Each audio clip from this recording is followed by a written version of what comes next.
गोरखपुर जिले में गुलरिया इलाके में तमंचा दिखाकर स्वर्ण व्यापारी राजेश गुप्ता से लूट करने वाले जीजा साले को पुलिस ने सोमवार को गिरफ्तार कर लिया। पुलिस 50 सीसीटीवी कैमरों को खंगालते हुए आरोपियों तक पहुंची और उन्हें गिरफ्तार कर लूटे गए गहनों को बरामद कर लिया। आरोपियों के पास से गहनों के अलावा दुकान की चाबी, दस्तावेज भी बरामद हुए। पुलिस ने आरोपियों को कोर्ट में पेश किया, जहाँ से उन्हें जेल भेज दिया गया।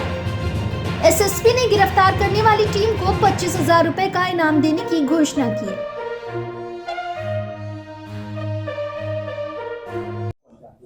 जनपद गोरखपुर के थाना गुलरिया क्षेत्र में 8 तारीख को डुमरी नंबर 1, जिसको कि चंबल घाटी एरिया भी बोला जाता है, वहाँ पे एक सुनार जिसका नाम की राजेश गुप्ता है, वो 6:30 बजे के आसपास अपनी दुकान बंद करके अपने घर की तरफ जा रहे थे।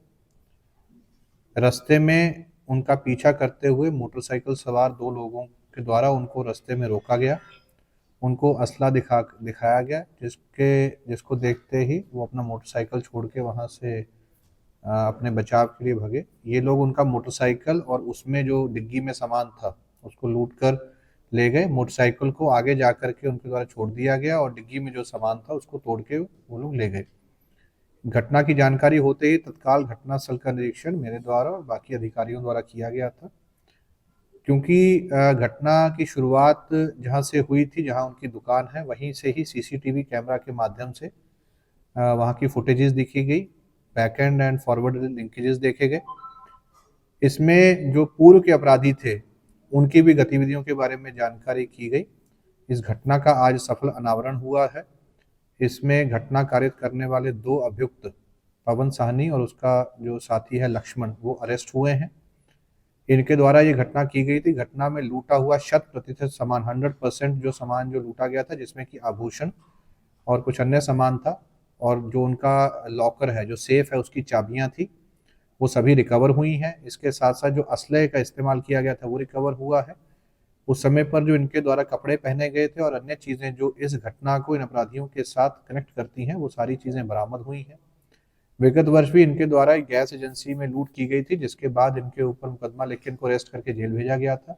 इस गैंग के ऊपर गैंगस्टर एक्ट की भी कार्रवाई की गई थी, जिसमें ये अभियुक्त गैंगस्टर एक्ट में भी जेल में निरुद्ध थे। कुछ दिन पूर्व ही ये जेल से छूट करके आए हैं और फिर ये किसी अन्य राज्य में जाकर काम करने लगे थे, और यहाँ पे आने के बाद इनके द्वारा इस घटना को कारित किया गया है।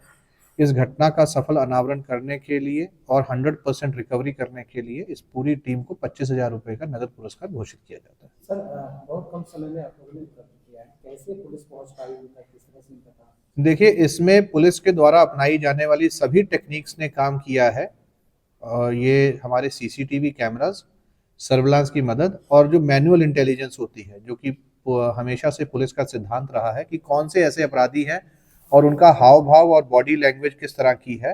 तो जो हमारी क्राइम की टीम है, उनके द्वारा पूर्व में, क्योंकि इनको ही अरेस्ट किया गया था, तो उनके द्वारा मैनुअल इंटेलिजेंस के आधार पर भी जब तीनों चीज़ों का मेल हुआ तो ये इनकी अरेस्टिंग हुई और पूरी इनसे रिकवरी हुई। कितने कैमरे खंगाले गए? इसमें 10 कैमरे खंगाले गए, फॉरवर्ड एंड बैकवर्ड लिंकेजेस, और पिछली जो घटनाएं हैं उनसे संबंधित भी फुटेजेस थी, और उस समय की जो हमारी इंट्रोगेशन रिपोर्ट्स थी उनको भी खंगाला गया और कम समय में ही इन सबको अरेस्ट कर लिया गया। सर, इनसे पूछताछ में कुछ और भी पता चला कि इसके पहले भी किसी घटनाओं में वो इन्वॉल्व हैं? देखिए, बिल्कुल इनका एक आपराधिक इतिहास है, उसका भी प्रेस नोट में उल्लेख किया गया है। पूर्व में भी इनके द्वारा घटनाएं की गई हैं, उसकी भी इसमें जानकारी दी गई है।